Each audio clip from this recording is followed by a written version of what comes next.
guys, here's my 3 questions I highly suggest you ask yourself before you compete, either for the first time or before you return to competing. Question number 1, ask yourself this: is my goal to win, or is my goal to be my best? Now that might raise some eyebrows right off the bat.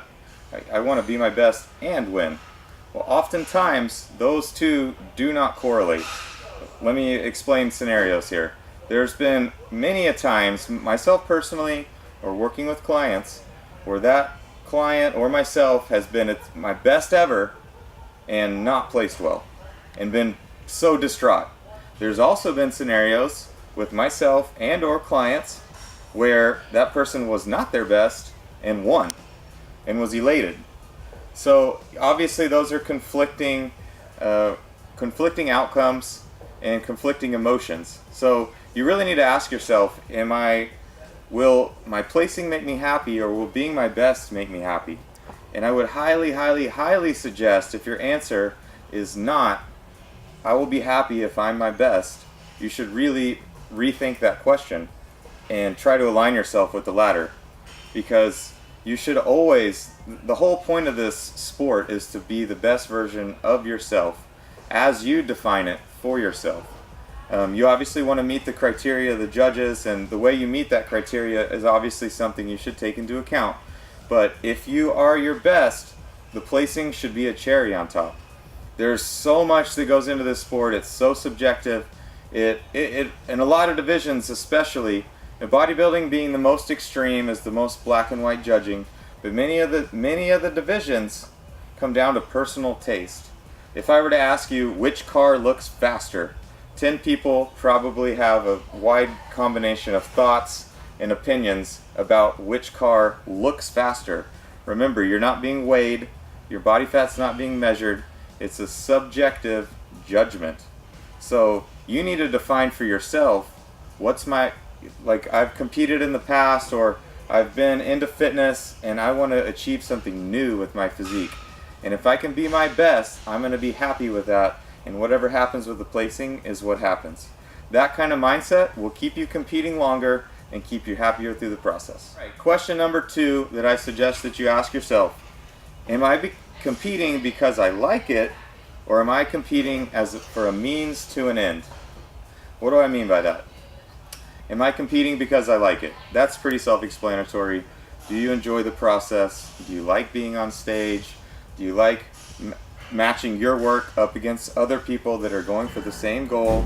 Are you competing because you like it? Pretty self-explanatory. Or are you competing for a means to an end? So I've coached, have been around many competitors, and I've seen a lot of different means or reasons to compete. One example might be you want to make a career out of it. You want to be a professional competitor. One reason might be notoriety or fame. You want to become a fitness celebrity or gain some kind of fame or namesake off competing. The other might be just an unrelated, more of a transformation goal. You see competing as a deadline or a goal for you to achieve, something that's going to hold you to the fire. You might not necessarily be in it to win it, but you use this as an example or a reason to get all the way into shape. None of those reasons are bad, but you need to understand and ask yourself, is the end I have in mind realistic? Is competing the best vehicle to get there? Take for instance career. There's not many career competitors anymore. Not that many people get to compete, sign one big endorsement deal, and call it a career. It's not like most professional sports in that way. With social media and the way everything has changed, you have to be able to monetize the attention, monetize your own business, and it takes a far more resourcefulness and business savviness to make a career out of competing. So you have to decide, am I the type of person that can make a career out of this? Because it doesn't come automatic. Fame or notoriety, you won't automatically get famous by winning. It takes a lot of ancillary effort. A lot of things need to align. You need to have a plan in a lot of different parts of your life. You can't just go to the gym, eat your meals, win a show, and become famous. It just doesn't work that way. Is it a deadline or transformation? Maybe that's your goal. That's a great goal. That's probably, out of that list, probably one of the best ones, most positive ones. Set something with a deadline, something that's going to keep you motivated. That's a great reason to compete. But an important question to ask yourself nonetheless. Question number 3. Does competing align with your other life goals and plans? Now again, I'm no expert, I'm not a psychologist, but I've prepped probably 400 clients myself. Owning a gym for nearly 10 years, I've seen lots of clients, compete for a lot of different reasons. I've seen people with very, very complicated and prestigious lives, meaning a big family, impressive job. I've seen them compete and it go wonderfully. I've also seen people both with simple lives and complicated lives, and it's a wreck. It goes really, really bad. And that's very sad to see.